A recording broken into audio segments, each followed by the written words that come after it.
Good evening and welcome to the broadcast of the Enid City Commission meeting. Broadcasting live in high definition from the council chambers at the City Administration Building located at 401 West Owen K. Garriott. Please stay tuned as Mayor Bill Shuey presides over the meeting.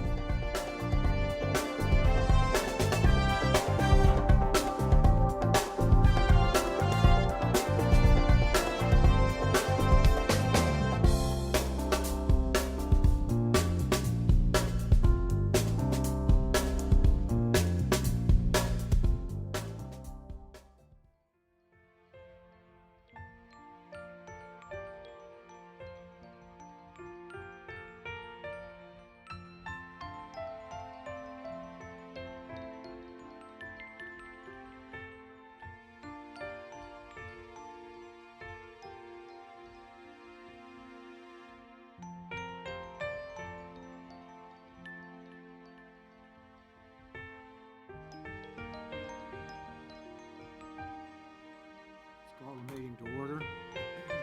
Tammy and Rodney will be this evening. They are absent at the present. The invocation this evening will be given by Paula Nightingale. Paula, where'd you go? There you are. Brian, would you lead us in the flag salute after the invocation, please? The Lord be with you. Let us pray. Heavenly Father, in you we live and move and have our being. We humbly pray you so to guide and govern us by your Holy Spirit that in all the cares and occupations of our life we may not forget you, but may remember that we are ever walking in your sight. Send down on those who hold office in this city the spirit of wisdom, charity, and justice, that with steadfast purpose they may faithfully serve in their offices to promote the well-being of all people. And give each of us such an awareness of your mercies that with truly thankful hearts we may show forth your praise, not only with our lips, but in our lives, by giving up ourselves to your service and by walking before you in holiness and righteousness all our days, through Jesus Christ our Lord, who lives and reigns with you in the Holy Spirit, honor and glory, throughout all ages. Amen.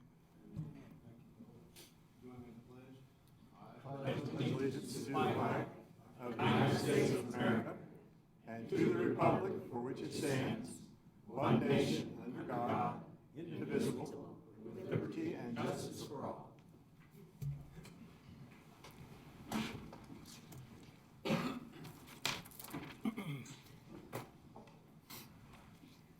Item 4, consider approval of minutes of the February 18, 2016 meeting. Motion to approve. Second. Motion by Ron, second by David. Please cast your vote. Motion carries 5-0. Item 5, awards, presentations, proclamations, and organizational business. Item 5.1, present the pet available for adoption at the city animal shelter. A little bigger dog.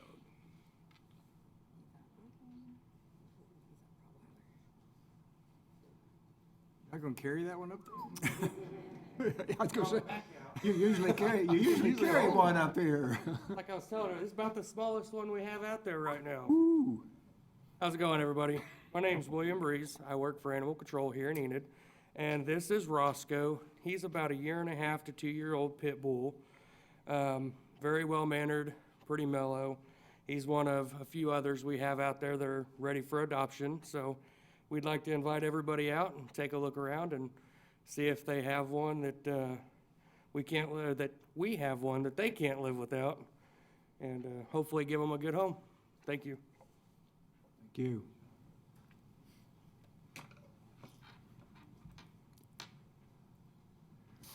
Anything else? I have a declaration that I would like to read.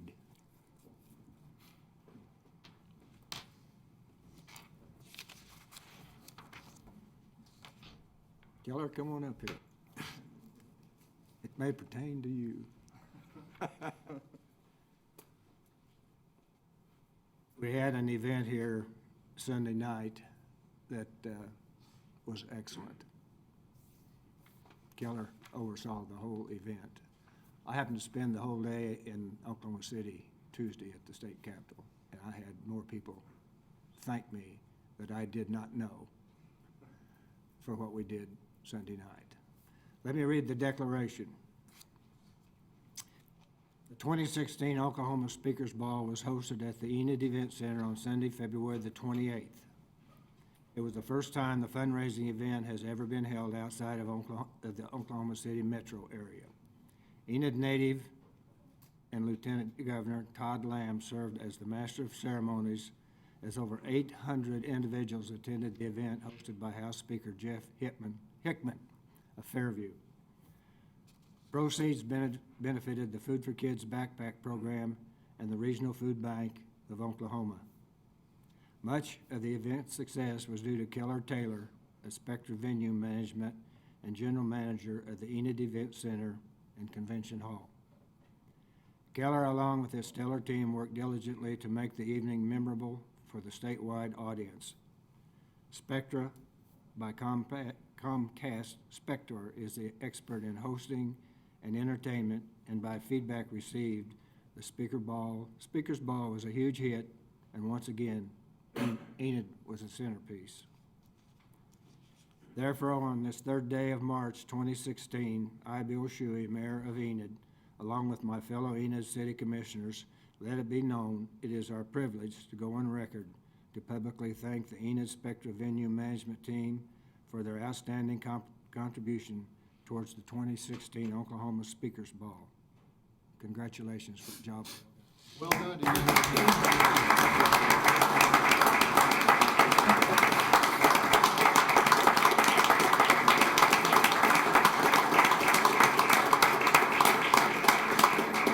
Well, it's a phenomenal honor to be standing here before you tonight after such a superb event last Sunday.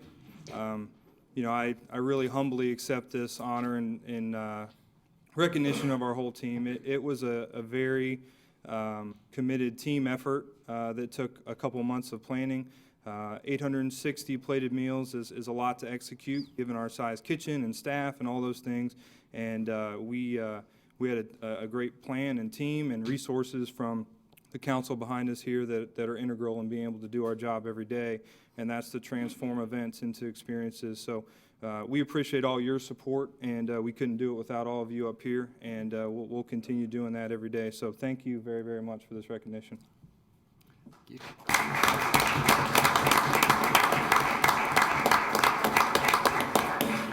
The picture on the screen is the Enid Event Center. And I told a lot of people Tuesday in Oklahoma City that they would be playing basketball this afternoon in the event center. Did you make it? Sir?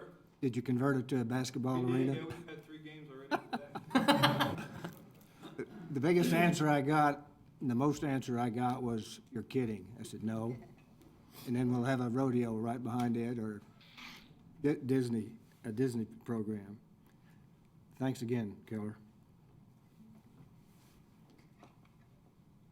Under item 8, hearings.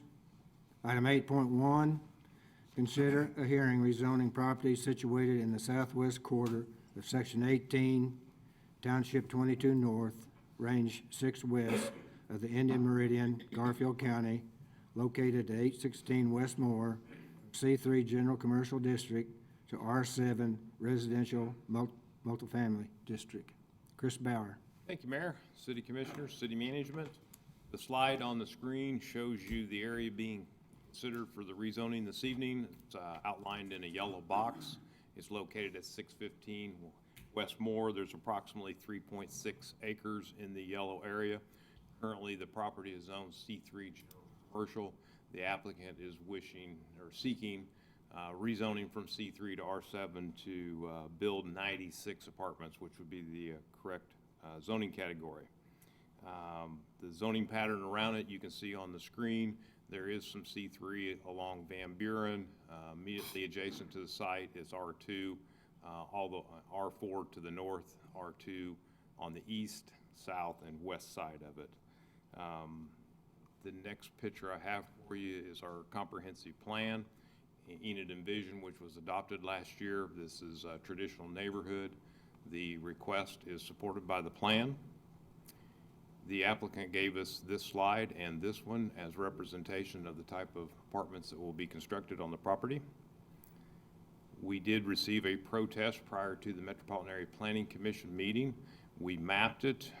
The site of being rezoned on here is this blue box, and this large circle is a 1/4 mile, which we are required by state law to notify everybody within there. This smaller circle represents 300 feet in all directions of the area being rezoned. And when we look at protests, we want to see if the land area in that rises, what percentage that is. In this case, it ended up being 39.28%. When the protest area hits 50 and higher, then the commission, if it wants, can still approve it, but it would take more than a simple majority. In this case, if you choose to approve it, it just takes a simple majority. Planning Commission heard it. Their recommendation to you is to approve. It was not unanimous. It was 4 for it and 3 against. Are there any questions that I can answer as staff? Anybody have questions? I had one question about the notice that gets sent out when we are doing these rezonings. The map that's on the zoning notice that gets sent out, and I heard a couple people kind of complaining and has some concerns about it, doesn't have a lot of detail. It's a little, you can kind of figure out where it is, but I would just suggest that maybe in the future we can have bigger pictures, maybe some more labels, but I got a copy of what was sent out and a call of what was also, a call about what was sent out, and it's just a little hard to tell. Chris, wait till you get to the mic, please. Thank you, Mayor. Apologize. That's the actual notice that was sent to everybody within a 1/4 mile that's being distributed there. The size restriction comes from our publication within the news, and in their column sizes is I'm restricted to a square that's roughly 2 inches by 2 inches. So what we try to do is give as much information in that limited amount of space, and then in this case, so you can see by the yellow box, just like I have here on the screen for the audience, the area being considered for the rezoning. Okay. And more, the street is required to be there, and it is. And And I this know is- it's small. Sure. Go ahead. And this is the same, I mean, this is exactly what got sent out? That is exactly what was published and what was sent to everybody within a 1/4 mile. Yes, sir. Well, I can read the labels a lot better on this than from the copy that I. That's why I brought that to this Yeah. meeting. I didn't know what version you. And I know you some of got. this is we're constrained by our GIS software, and, or is this Google Maps? This comes from our GIS Okay. software. Okay, thank you, that You're welcome. answers that. Anybody else? Aaron? Chris, plans for the road, can you discuss what improvements might be planned or might be needed as a result of adding another 100 to 200 residents in that area? And we're talking about Westmore, Commissioner? Yes, sir. Okay. As always, staff looks at those issues, and in this case, I forwarded it to the engineering department, and specifically it was Robert Hitt. And I asked him, he knew that it was being, rezoning for apartments was being sought in the number. And the report I got back from the engineering department is that Moore, while wouldn't be the same width as if we were building a new street today, that in his opinion, Moore is adequate to support the rezoning. Do we have traffic counts that would substantiate that? I am not aware of that. And I assume Moore is exactly the same street that's around Roosevelt Park Apartments or some of the other apartment complexes in the older part I'm of town. confident it's similar. It may be some difference. I've not actually done a tape to know the difference. Streets at Roosevelt Park the same width as Moore? I suspect they're very, very similar. I have not actually measured them, but the Roosevelt Apartments, that's local streets. This is local street. So they should be similar. If No, I mean, not, the exactly. old local streets, I mean, that Yeah. is the, We have a stoplight there at Van Buren and Moore, which I travel through pretty often, and I've driven down Moore Street quite a few times looking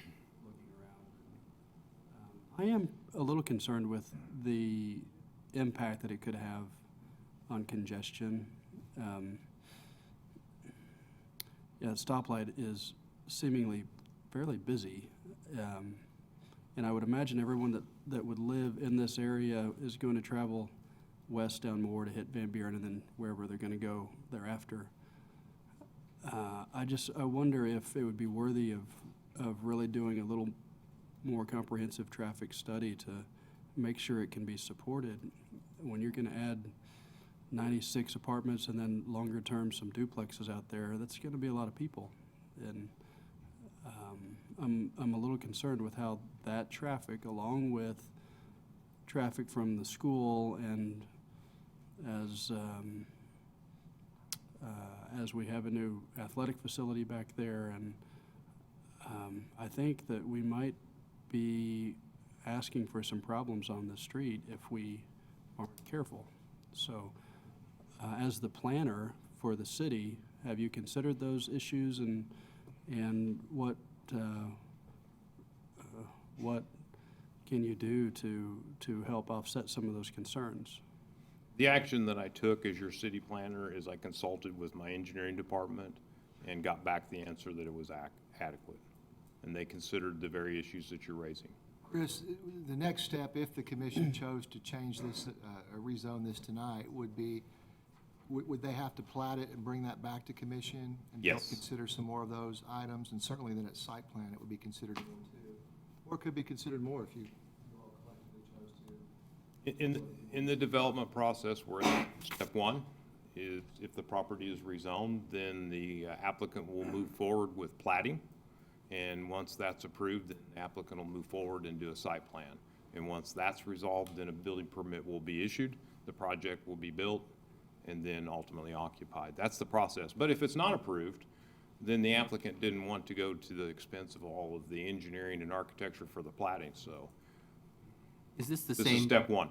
Is this the same kind of train of thought that we followed with the rezoning of the tract out west of Walmart?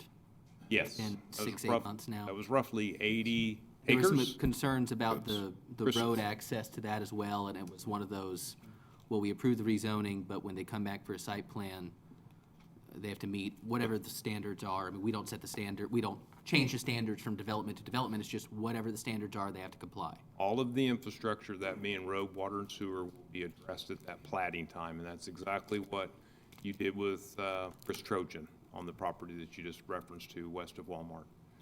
To me, 2 years ago, we did a study that showed we need 400 housing units in the city of Enid. This is a fourth of the 400 houses that we need. You can't recruit businesses to come to Enid, nor our current businesses to expand without adequate housing. And this is a big portion of adequate housing that I think we need. Mayor, I remember referencing the same thing, but I also, we had that housing study updated last year, the ERDA did. Did they not come back and find that we had sufficient amount of multifamily dwellings? That I'm aware of. We needed 400 Sworn that's what I remember. immediately. And you can't attract these businesses and jobs if you don't have the housing first. You don't Right, put no, the I- housing in, you don't put the businesses in and say, we'll build the I houses. understand the economics of it, but I was remembering a summary of that housing study that they had changed that recommendation. Do you remember, Ben? I think, And I could I very remember that easily it be was, wrong, I remember so I'm not- something about it, I think it was not that our demand is met, but that our demand would be met if everything that was being considered was, at the time, to be built was built. But I don't think that, If I you mean, do at the some point- addition, we are at or above those 400 houses right now. When you but regardless of what the study, I mean, said, we have some folks who bought some property They're following the rules, they're following the standards, engineering approved it. I mean, if we want to be friendly to people coming in to build in town, this is a big piece of property, and it's hard to find this many big tracts in Enid to start out with. I mean, Moore may not be as ideal as building it on Van Buren, but we're not that far from 81. I mean, we're not that far from a highway. So, I mean, as far as access, I'm not saying it's perfect, but it sure could be a lot worse. David, other were you questions? at the MAPC meeting? It was pretty split, so would you mind? It was split, and I some- think I'm sure there's some people signed up that are gonna wanna speak. For me, it's real simple, and it's kind of paraphrase what Ben said, I guess. This is a private piece of property with a private developer wanting to put a private apartment complex in there, and that's not our role to decide whether that's right or not. If we're over the market by 500 apartment complexes, that's the builder's problem. That's not our problem as a city council. So for me, this is a straight-up business deal. We have no reason not to approve this. I'm interested in what the concerns are, and we did hear some of them. We do have 3 people signed up, It's Dave. pretty easy in my mind. This is a no-brain vote. And we've already spent more time on it than we probably need to. We're gonna move on. We have Mike Bighart first. Mike, please speak into the microphone, I'll try to be brief. and we need your name and your address, please. I understand. A little hair on your face, Mike, I like that. Oh, this is several weeks of hard work. My name is Mike Bighart. I'm at 202 West Broadway here in Enid, and as I said, I want to be brief. The McMichaels asked me if I would come tonight and talk just a little bit about this. Dana, can I get, it's called, Look Mike, at be Sound. be sure to talk into the microphone. I will, I'm wanting to get the one photo. Okay, this is and I don't know how many of you have been by there. I went by there for the first time tonight. By there But three- this is an aerial looking from the north to the south of the property. As you can see, it's a beautiful little tract of property. Just to the east or to the left of the property is where the McMichaels live. And as you can see, that's a nice piece of property. Now, I want to read just a little bit from the new comp plan, the comp plan that was adopted in September. And it talks about traditional neighborhoods, and it says traditional neighborhoods, and I'm reading from the section on future land use plan. It says traditional neighborhoods in Enid are predominantly residential in character, but should provide a diverse array of housing options to meet the lifestyle of all needs of all of Enid's current and future residents. Then under developmental guidelines, it goes over and talks about housing types. In all kinds of neighborhoods, a variety of housing types should exist to provide options for diverse range of households. Multifamily buildings should be located on streets with greater capacity and near public amenities such as parks and schools. Multifamily buildings and townhouses should be designed to integrate into the neighborhood. I'm just going to touch on a couple of points, but the first thing I wanted to talk about was the neighborhood objections. And if you could pull up the exhibit, I believe it's Exhibit A. No, excuse me, that's the notice. Well, let me touch on the notice real quick before we go on. Commissioner Zale was asking questions about the contents of the notice. The notice that is mailed to the residents, and I didn't bring my statute book with me, but the notice that's mailed to the residents doesn't need to be nearly as comprehensive as the published notice. I haven't seen what the published notice looks like. The statute requires it be appropriately labeled with streets, addresses, streams, and other basically other areas of importance. I haven't seen the public notice. I don't know if that's a problem or not, the publication notice. That's an issue that could be an issue, it might not be an issue, I don't know. Let's go ahead and go to Exhibit B.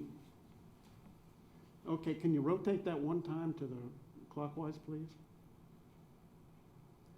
Now, you saw this a second ago, and this is the protest map.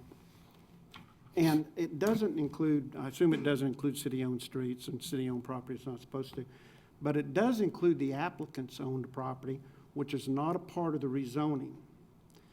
The big white section to the left and below the highlighted blue section, that is applicant-owned property. If you take that particular property out of the computation, it is a substantial majority, supermajority of the local residents that have objected to this zoning. Now, the zoning done like this, where you just take part of a tract at a time and zone it, is zoning a little bit at a time, and the objectors can never meet their threshold that they're required to meet for objections. It's kind of like death by 1,000 cuts, just a little bit at a time. But anyway, there is a substantial property owner objection to it, and I think that's something that the commission needs to take into consideration. If I could pull up the preliminary plat, and again, if I could get you just to rotate one. I know that's not, thanks. That's, you can see how those apartment units are laid out in there and how they're designed. And my question here would be, is that designed to integrate into the existing neighborhood? And I don't think it is, but again, that's a decision for the commission to make. If I can get you to pull up the exhibit that says on January 22. Right there. Okay, now this is an email from Robert Hitt back to Chris Bauer regarding Moore Street. And as it says, Moore Street is classified as a local street, is about 24 feet wide. The width is substandard for a local street with current standard at 27 feet. Pavement thickness is unknown, but best guess is around 5 inches. The pavement is the minimum for local street. We've got problems with that particular street. There's going to be school buses on that street. There'll be children that live in those apartments. School buses will pick them up. There'll be increased traffic because of the apartments being there. It doesn't appear to me we know how thick that street is. I drove by tonight. I had not been by the property, so I drove by tonight on my way here. Made the turn at the street light that Commissioner Brownlee was talking about, made my left turn, went east. And when I got in front of the property, there were people walking their dog in the street because there are no sidewalks. And so, there's a truck coming, and so we negotiate, we negotiate around them. They jump up on the curb with their dog. That's a situation we're going to see more and more of with increased traffic on that street, and especially as narrow as that street is. Again, I have the concern about school buses, children on that street. The street infrastructure, again, I just don't think is there. Lastly, if you would pull up the one that says looking, no, the one that just says east at the very top. This is an overhead, and this we're west of the property. We're looking back toward the east. You can see the track where it's laid out in there again. It's a pretty track. And the Michaels live just, again, to the east of the track on the toward the top of the photo there. I don't want to be repetitive, but I want to read this again. Multifamily, and this is again from our comp plan, multifamily buildings should be located on streets with greater capacity and near public amenities such as parks and schools. Multifamily buildings and townhouses should be designed to integrate into the neighborhood. There is a park here that's fairly close. Middle Lake Park is to the southwest from this property. It's down from this photo, obviously, it'd be off to the lower right. So Middle Lake Park's not very far. Now, the closest elementary school, I'm not real sure. I believe it is Taft. That is correct. Okay, Taft's a good distance from this particular property. It's not close. And so it is the nearest elementary school for these kids. I appreciate what the commission said about the study that was done 2 years ago about housing in Enid. The economic environment in Enid is different today than it was 2 years ago. And as long as we have depressed commodity prices, it could be different for some time. So I think we have to take that into account also. In summary, the requested rezoning is just not compatible with the comprehensive plan that we just adopted less than 6 months ago. There are substantial neighborhood objections, neighbor objections that should be considered, and this council, on consideration of this plan or this request zoning, should deny that request. Thank you. Well, again, does anybody have any questions? And I'll be happy to do what I can. And I am shaving in a couple of weeks. I've got to go to a wedding. I think you should keep it. Thank you, Thank you Mike. so much. Next person signed up is Mr. McMichael. Is it Sean? Okay. Need your name, address, please. I'm Sean McMichael. I live at 509 Westmore. Along with the things that Michael said, I'm going to make this quick. I just have a few words. We respectfully ask the city commission to deny the R7 zoning. We're not against the growth and the housing. It's just that the R7 density, the neighborhood can't sustain it. I mean, the road's small. There's only one way in that place. You can't go south at all out of there. There's a creek there. Traffic's a big concern. Adding 96 unit apartment complex will add around 200 more vehicles to an already busy street and neighborhood. And more's a cut through. We get high school traffic, police department traffic. Buses go back and forth up and down that to go back to where they park on Adams. Flooding's a big concern. Any of the area back in the back there, the 100-year floodplain runs right through the middle of that. And we've got pictures of when the water that goes out of Meadow Lake goes down through there. It comes clear back up onto that property and ours. That's about all I have. I just hope that you'll understand that, there's a lot going on there, and that's not the spot for it. Thank you. Thank you. Chris Burdick.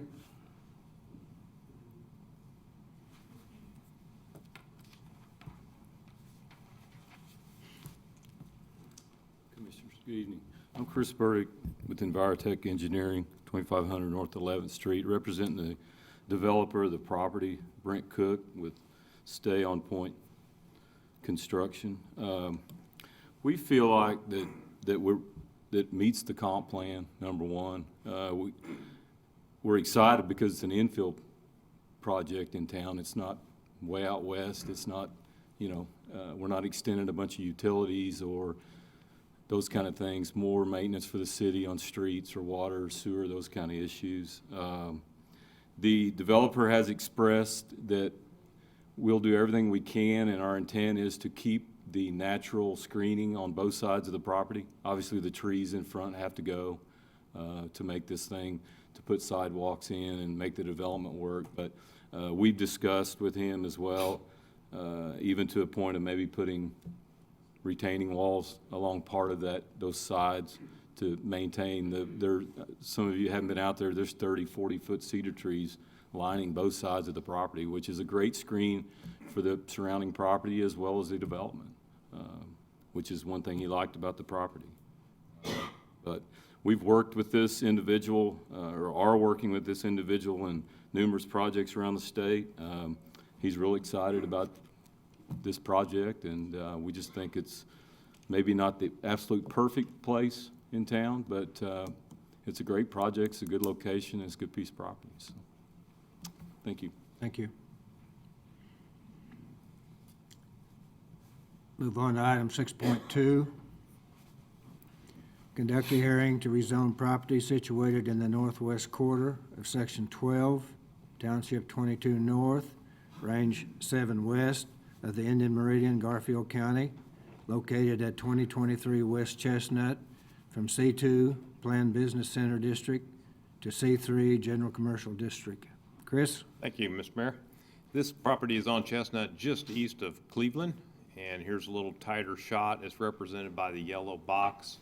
C2 is a zoning category that if you were going to establish a new C2 district today, you'd have to have a minimum of 5 acres, and this site is nowhere near that. Why it's zone C2, I looked, could not find a reason for that. If you recall, last meeting, Academy Sports had a similar issue, the old Walmart. It was zone C2, a much bigger site, which would have been appropriate. C2 is for a planned business center.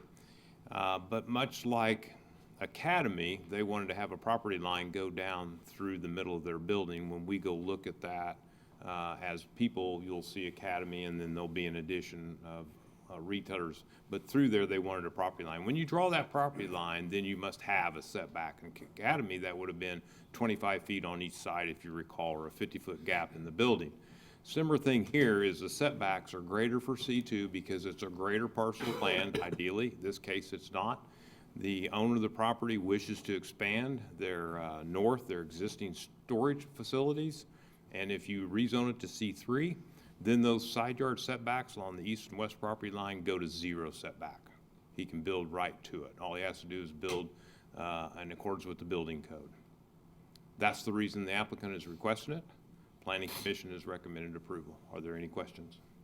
Is the lot on the east side of it C3?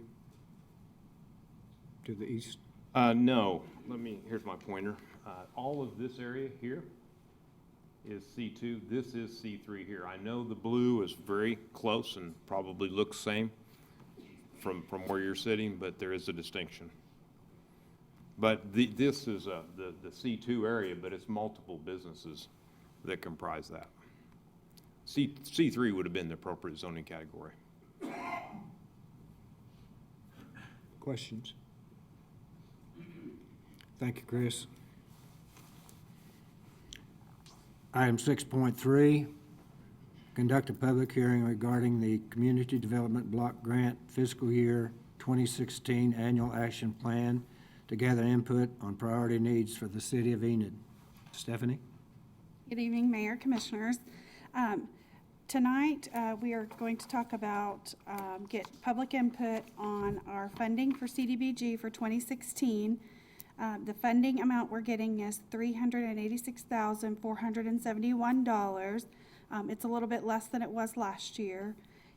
Our Section 108 loan payment for 2016 is $158,348.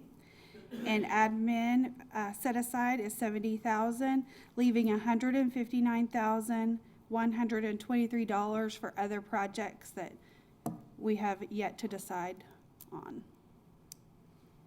So I'm just here to get the public comments and answer any questions anybody has. Comments? Questions? Thank you. Under Community Development, Item 7, Item 7.1, consider a sidewalk variance for Jeremy Dersham Ironworks located at 1602 North Van Buren, described as lots 1 to 7, Block 1, Tremaine Acres. Chris? Thank you, Mayor. Ironworks applied for a building permit to do an addition to their project, and that triggered the requirement to do the sidewalks along Van Buren. There's the site. There's a picture of where the sidewalk would go. The owner, Jeremy, has made an application to apply for a variance before this body. Planning Commission looked at it and they recommended approval. Was it unanimous? Yes. Ron? Mayor, one question, mate. Do you know what the nature of the addition is going to be? Is it just going to add on to the existing building? Yes, he was, this doesn't show it, but here's the original one. Here's the latest edition of about a couple, 3 years ago.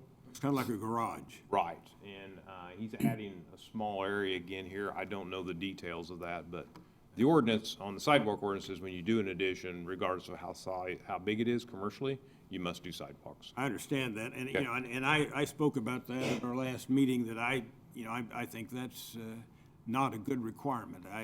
It's one thing when we're building, if a new building's being built, I think there should be a sidewalk requirement, but in addition to an existing building, I don't think should trigger the ordinance, so that's my opinion. I believe, Jeremy, are you here? No, but I'm here as well. There's representation here to speak to this from Ironworks. Would you have to tear out the driveway to put a sidewalk across there, or do you use the sidewalk, use the Only- driveway as a sidewalk? Only if the ADA required slopes, if the driveway doesn't pass that test, then that part of the driveway where the sidewalk would pass over would need to be reconstructed. I don't know if that's the case here, Mayor. But our team of ADA coordinators as well as engineering, very capable, would make that evaluation, work with them, and make. Are there any other sidewalks on that side street, No. which was the developer's choice? They were not required, and so they chose not to. That's correct. I think we had asked last time, Chris, that you come prepared with photos of the surrounding properties. Do you have those so we can? This is the photo that I have that shows the area where it would be. I did not know I was to do that for you. And in the future, That'd be nice, thank you. you bet. Anyone else?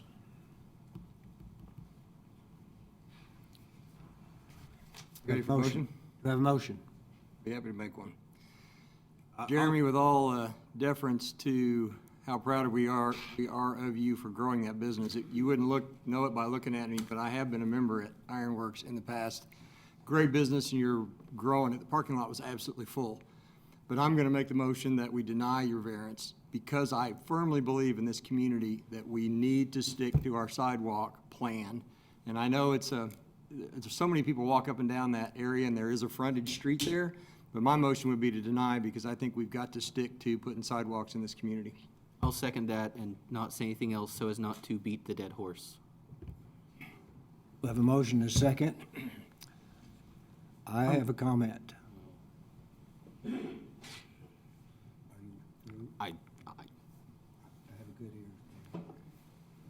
I think it's ridiculous, and it is not needed, and the MAPC voted unanimously, and we're bypassing them. I will vote no against the denial.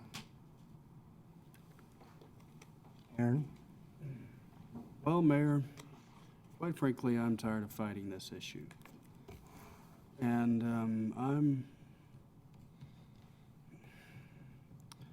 I'm sensitive to the fact that I don't necessarily see a big need for a sidewalk. I also think that David and Ben have a very valid point that if we're ever going to have sidewalks, we've got to start somewhere. And so I think that, I think I'm done fighting. I'm ready to start voting in favor of these, or to deny these variances so we can just move on. I'm not done fighting because I think we need to readdress it just like we did the residential side, Aaron. That's Well, my point. I mean, you're welcome to bring that up. I do see value along this stretch of road. There have been times where I haven't seen the value, but I actually do see a lot of people in this area walking and running. I see their Ironworks clients running a lot right down in here. And there's quite a bit of traffic on that road, so if we could expand that sidewalk and have it involve some different areas, I think that would be a benefit to the city. It will be 50 years before you would ever have those sidewalks built there. Well, at least, Considering what's there now. at least my grandkids would have sidewalks to walk on. Okay. I plan on being here in 50 years. I'm gonna be dead in 50 years, but, you know, I'll be lucky to make it another 2. To me, why would the Metropolitan Area Planning Commission vote unanimously for it and the city council? The honest answer to say that no? is I sat on the MAPC for 5 years, I think, and Chris, you can correct me, I'm not for sure how long. The honest answer is, I never really knew what the passion of the commission was while I was on the MAPC. And now that I know, this is a hot topic. I think if they were educated on really what the direction of the commission was going for, I don't know that they would so freely approve these variances. There are intelligent people in that committee. I did not say that there weren't, and I didn't even indicate that there weren't. I understand that. But I can tell you that from sitting on that commission, I never fully understood or connected the passion from the commission or what really our purpose was in directing towards a comprehensive plan. Why do we have the commission? You asked that question, not me, but I've wondered that myself. Folks, we've done this discussion over and over again. Let's just vote and move on. If you'd like to bring an ordinance back at some point, then let's do that. But please, every meeting, we say the exact same thing. We all know the arguments. Reiterating it for the 35th time is going to change. Aaron, thank you. It's my pleasure, Ben. But I'd really like to, we have a new ordinance, let's try it out for a while, and let's not have the same 20-minute conversation every night. Let's go ahead and, can we just vote? That means we probably need to not bring up the variances then. That's part of the process. They come to us, we vote. I will vote against it. That's, Please cast your vote. I got confused on what we're voting. What was the motion? Voting to deny. Voting to deny. Deny the variance request. Thank you. Motion carries 3-2. Item 7.2, consider an ordinance rezoning property situated in the southwest quarter of Section 18, Township 22 North, Range 6 West of the Indian Meridian, Garfield County, located at 615 West Moore, from C3 General Commercial District to R7 Residential Multifamily District. Move approval. second. Motion by David, second by Ben. Further discussion? And I will not cut off any discussion. I think my only concern with this is just the roadway. I really do believe that it's narrow. I know that engineering has come back, and Chris, with all due respect, I have driven out there. I really do believe it's too narrow. So I would implore the planning department to really assess that and come back with some recommendations, if this is approved, to expand that roadway to where it's more safe. Because my opinion is that this is not a safe area to put another 200 residents. I agree that development is development. We all want it. It's an infill project. Honestly, I wouldn't want it next door to me either for those residents, but my big hangup is just the road itself. I think we said the same thing about the Roosevelt Park area, about the roads and the credit conditions too. It's a beautiful area.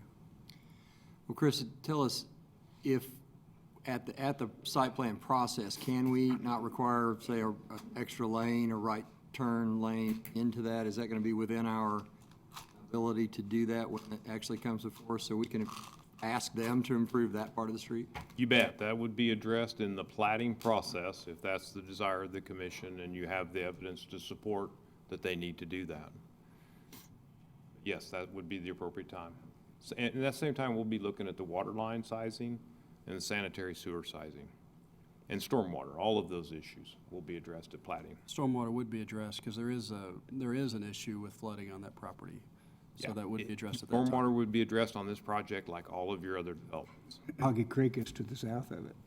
Well, you gotta Boggy get it to Creek gets Boggy full. Creek without flooding my constituent's house. So, Further discussion, comments? Please cast your vote. Motion carries 4-1.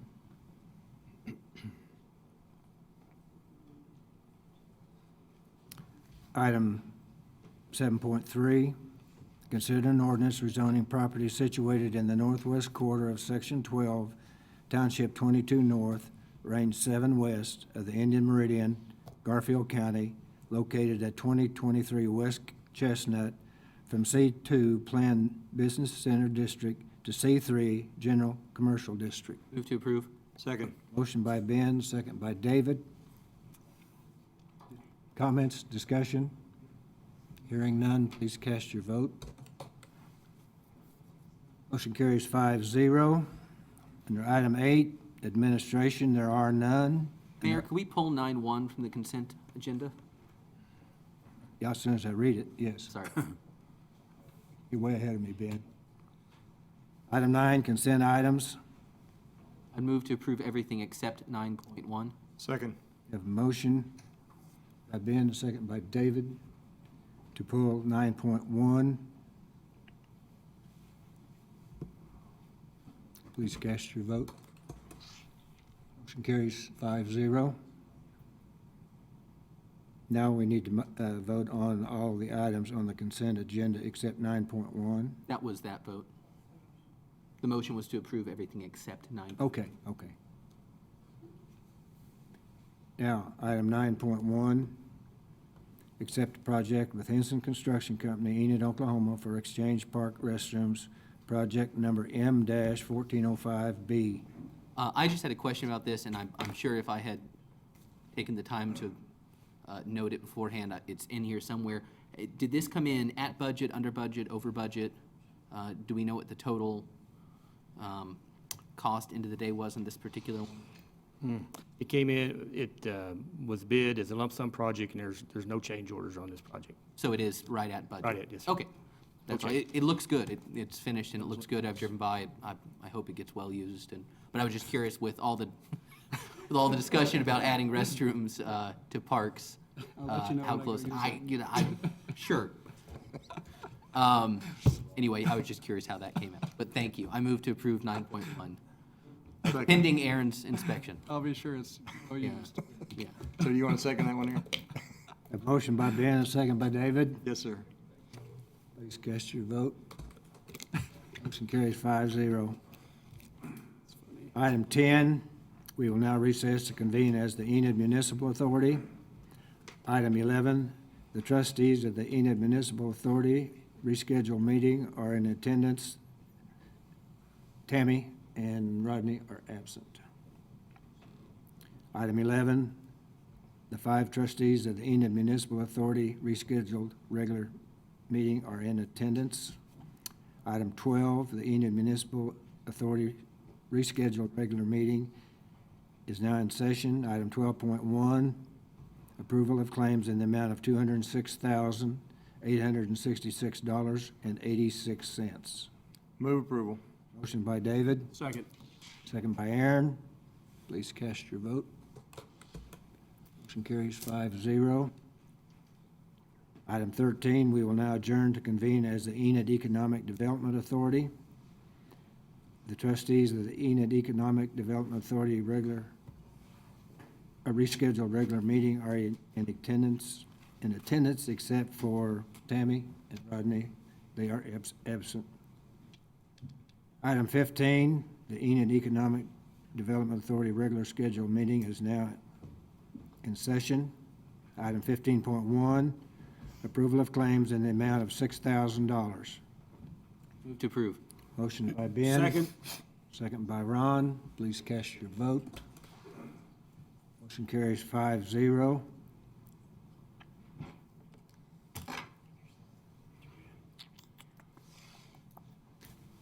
We will now adjourn. I'm sorry, item 16. We will now adjourn to convene as the Enid Public Transportation Authority. Item 17, the trustees of the Enid Public Transportation Authority rescheduled regular meeting are in attendance, and we have added Tammy Wilson. Item 18, the Enid Public Transportation Authority rescheduled regular meeting is now in session. Item 18.1, approval of claims in the amount of $158.49. May I proxy Rodney's vote for him? Danny, why don't you make that motion for Ryan? Well, I would. For yourself. I move to approve. Rodney seconds. I second. Motion by Just call it to Tammy, give Andrea a conniption. second by Ben. Please cast your vote. Motion carries 6-0. We will now adjourn to reconvene as the Enid City Commission. Item 20, under public discussion, we have 2 people signed up. First one is Brian Carr. Need your name and address, and please speak into the microphone. My name is Brian Carr. I live at 2604 East Randolph. I today's sat in my room and thought about what I wanted to talk about. It's a lot different when I come up here in front of y'all. You know, I've been in Enid all my life, and all of a sudden, certain people want to push me out.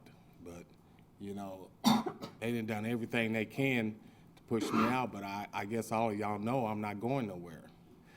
And certain people have called me up and asked me would I be the acting mayor of Southern Heights. And as we talked, Gerald, I decided I will. You know, there's no disrespect to you, Mr. Chewy. I just feel that your reputation for us is not going to be at the best of your ability. And 2 times I have had serious problems here, and I asked you to do 2 things for me. You didn't want to do it, but you have your reasons for it. And so I decided that I want to take this position and also let y'all know, I don't want to set up there. I just want to be a spokesman for Southern Heights. And as you know, Leona Mitchell is an incoming point to the city, and it's trashed out. The code enforcement is spending a lot of time in Southern Heights, making these people move their cars that's been there for 5-10 years in their yards and to clean them up. But that's okay. But the problem is, y'all are making these people clean up their properties, but the properties that the city owns is trashed out. And I can't understand how can y'all make them clean their properties when y'all not gonna clean y'all's properties. And that's what I want to address. I don't want to sit here and argue and everything. I just want to get it cleaned up. And I would like to do the cleaning. And Mr. Choi, you know, there's no disrespect to you, but, you know, I know how it's been here for the last 20, 30, 40 years. And it's got to stop. Because I'm not going nowhere. You know, my dad died six months ago. I'm here all by myself. I have family here, and a lot of great friends on the east side and west side, and they're going to stand behind me. And if it's necessary, I'm going to start making calls to the federal government, which I don't want to do it. I just want to be here and help this city grow and be what it's supposed to be. I sat back and watched the TV show Street Outlaws. I went out and looked at the fairgrounds out there to see if we could get something started here. You know, we got great people that spent their money and time and put in cars, just like those boys over there. But when they want to use their cars, they got to leave town. Now, I was watching Monday Street Outlaws. We got Mississippi, Louisiana, then jumped in and did just what I wanted to do here. And they right there in with the Street Outlaws, and they making over $500,000 an episode and splitting the money. Why come we can't do something here for us young people? You know, the young people here are putting in this pot. Look at this city. It's growing. It's becoming something.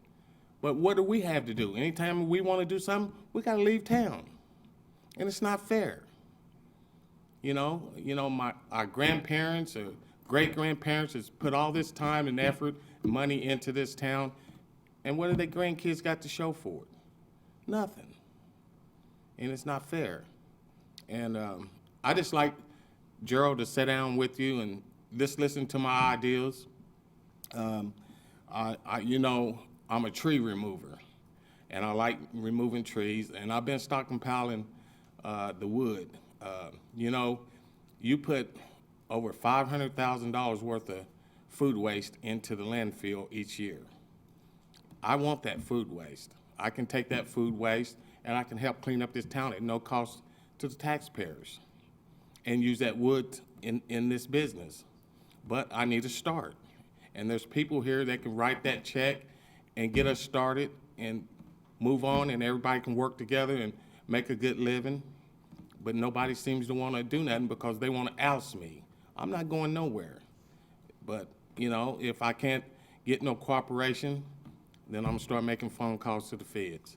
You know, see if I can get... Byron, just give me a call. We'll talk about some things, but I want you to also let the commission know we've completed 2 projects recently in Southern Heights that I'm pretty pleased with. You want to tell them what those are?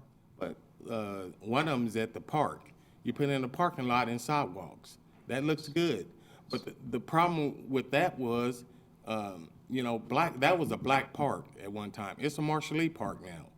You know, they pushed us out. It's just a park. Well, it's just a park, but they're here in numbers. My people are here, they're just getting less and less and less and less. We don't want to fight with them. Give me a call tomorrow. We'll set up a time. I'll be glad to sit down with you, Byron, just like I have before. Okay, all right. Thank you. Thanks for coming. The next person signed up is Diane. Please state your name and address.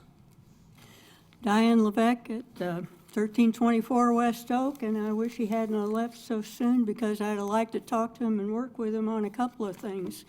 What I wanted to speak with today is going to have my time cut into by some of what he mentioned and some of what has transpired here at the meeting today.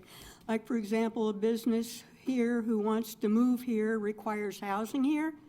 That means that they're basically moving in their employees as well. They're not going to hire any family members from homeowners from anywhere in Enid, or if so, very minimally. And if you're talking about pushing people out, that man's got a good point.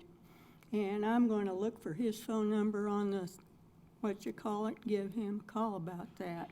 And he also has a point about property maintenance, where the city is telling residents, homeowners to do one thing, and the city's not, for example, telling the railroad people to keep their easements and their right-of-ways cleaned up, especially downtown. You want downtown to be beautified, you clean up that mess around all the railroads. And speaking of that, Railroad Avenue has been closed finally for all the potholes, but it's also become a place that catches windblown trash. So before you criticize the speck in your neighbor's eye, look at the mote in your own. Then there's matter of the one-size-fits-all sidewalk ordinance against the very common sense recommendation of MAPC. I mean, we see where there's a religion behind the one-size-fits-all, and it's basically the same people who thought it was a good idea for the city government to take over a corporation, and if there's ever any problem with anything, you just throw money at it. So, but what I wanted to talk about is this little gem. Downtown hotel facing delay, and I mentioned last time I was here about patterns. Well, are we having fun yet? And then there's retail sales down, and you've got this wonderful event center that had the wonderful gig. Now, if you could do that every quarter, we'd be just sitting peachy, wouldn't we? But because Enid Public Schools likes to produce football players with brain injuries and twirler contests, I'm going to have to go over a little bit of Euclidean geometry with this little map here. The counties that lost money are basically running east to west, and that's along 412, where most of our economic development has been. Now, the county just above us, let's see, what is that? Grant County has come out pretty good, and the one just south of us, Kingfisher County, and then over to the side, Blaine County, has done real good, and we're the biggest loser right in the middle. Euclidean geometry, when you're drawing a line between 2 points, in this case between Grant County and Kingfisher County, you're going to be drawing a straight line as straight as Route 81 goes. So 412 is no longer your money maker, it's 81. And I'll bet nobody ever even thought of that, but that goes to this little problem here. According to this article, it has to do with occupancy, and this is going to be a downtown motel or hotel or whatever. It's not along anywhere except very close to a truck-eating bridge. Thank you. Item 21. We will consider convening into the executive session pursuant to 25 Oklahoma Statute 307B3 to discuss the purchase of real property, and pursuant to 25 Oklahoma Statute 307C10 to discuss matters pertaining to economic development because an executive session is necessary to protect the confidentiality of the business, and to reconvene into regular session to take any necessary action. So moved. Second. Motion by Ben, a second by David. Please cast your vote. Motion carries 6-0.